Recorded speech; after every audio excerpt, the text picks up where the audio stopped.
Good morning student. तो आज हम कक्षा 9वीं के हिंदी विषय की छठे नंबर की कविता ए सखी यह देखेंगे। रात समय वह मेरे आवे, भोर भये वह घर उठी जावे।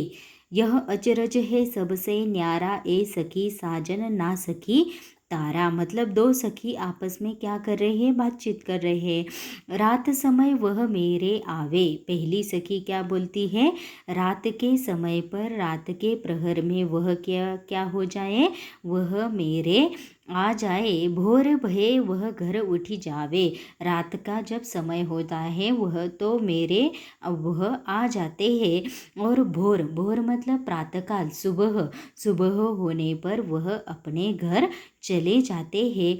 यह अचरज है सबसे न्यारा, यह नवल, यह आश्चर्य, अचरज मतलब यह आश्चर्य सबसे अनोखा है, सबसे न्यारा है। तो दूसरी सखी पहली सखी के कहने पर दूसरी सखी पूछती है कि क्या वह तुम्हारे साजन है जो रात के समय आते हैं और सुबह होने पर चले जाते हैं। तो पहली सखी कहती है नहीं नहीं, वह मेरे साजन नहीं है, वह तो रात का या आकाश का तारा है जो रात के समय आता है और सुबह होने पर चला जाता है। वह आवे तब शादी होय, उस दिन दूजा और न कोय। मीठे लागे वाके बोल, ए सखी साजन ना सखी ढोल। वह आवे तब शादी होय मतलब जब वह रात के समय आता है तो मुझे क्या हो जाता है, ऐसा लगता है कि हमारी शादी क्या हो गई है, संपन्न हो गई है, पूरी हो गई है। उस दिन दूजा और न कोय, उस दिन दूजा, दूजा मतलब दूसरा, उस दिन दूसरा मुझे कोई महत्वपूर्ण नहीं लगता। मीठे लागे वाके बोल, उसकी वाणी की जो मिठास है वह मुझे कैसी लगती है, बिल्कुल अच्छी लगती है। और इस प्रकार पहली सखी के ऐसे कहने पर दूसरी सखी पूछती है जिसके बोल तुम्हें मीठे लगते हैं और जिससे तुम्हें दूसरा कोई महत्वपूर्ण नहीं लगता, वह क्या तुम्हारा साजन है। तो पहली सखी कहती है नहीं नहीं, वह मेरा साजन नहीं है। मुझे किसके बोल अच्छे लगते हैं, ढोल के बोल अच्छे लगते हैं। जब मांगो तब जल भरी लावे, मेरे मन की तपन बुझावे। जब मांगो तब जल भरी लावे, मन का भारी तन का छोटा, ए सखी साजन ना सखी लोटा। जब मांगो तब जल भरी लावे, मुझे जब प्यास लग जाए तो मुझे वह क्या कर दे, पानी दे दे, जल भरी लावे। मेरे मन की तपन बुझावे मतलब मेरे मन की बेचैनी को, मेरे मन की अस्वस्थता को वह क्या कर दे, झट से बुझा दे। मन का भारी तन का छोटा, मन का भारी, मन का वह बिल्कुल बड़ा है, बहुत बड़ा है, मन का बहुत बड़ा है, परंतु तन का मतलब शरीर से वह तारा कैसा है, बिल्कुल छोटा है। तो ऐसा कहने पर दूसरी सखी कहती है क्या जो तुम्हारे लिए जल लेकर आए, तुम्हारे मन की तपन बुझावे, जिसका मन बड़ा है, जिसका तन छोटा है, शरीर छोटा है, वह क्या तुम्हारा साजन है क्या। तो पहली सखी कहती है नहीं नहीं, वह मेरा साजन नहीं, मैं तो उस पानी के लोटे की बात कर रही हूँ। बेर बेर सोवत ही जगावे, ना जागू तो काटे खावे।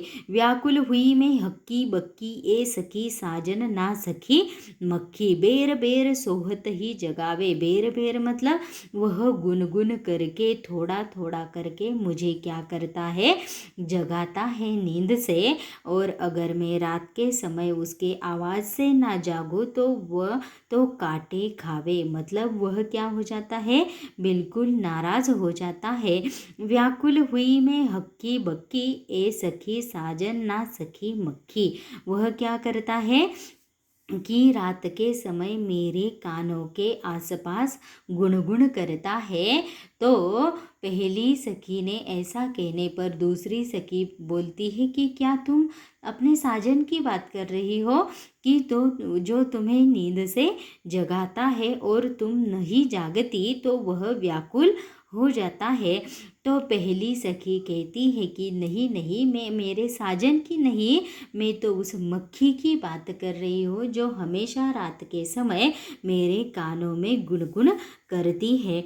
अति सुरंग है रंग रंगीलो, है गुणवंत बहुत चटकिलो, राम भजन बिन कभी न सोता, क्यों सखी साजन ना सखी तोता। अति सुरंग है रंग रंगीलो, अति सुरंग है रंग रंगीलो मतलब रंग बिरंगी है गुणवंत बहुत चटकिलो मतलब गुणवंत है बहुत चटकिलो मतलब उसमें बिल्कुल बहुत सारे गुण है, वह विभिन्न गुणों से क्या है, संपन्न है, गुणवंत है।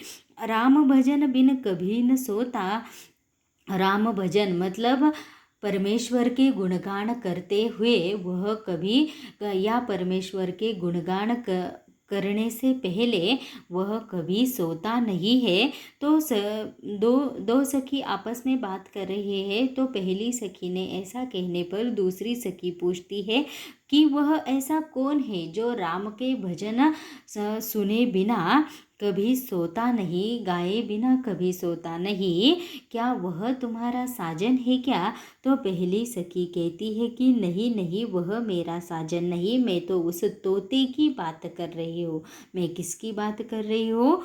तोते की बात कर रही हूँ। वह क्या हो जाता है, उसमें बहुत सारे गुण होते हैं तोते में। वह बोलता भी है, लोगों की तरह बोलता है, बात करता है। उसका रंग कैसा होता है, बहुत ही रंगीला होता है।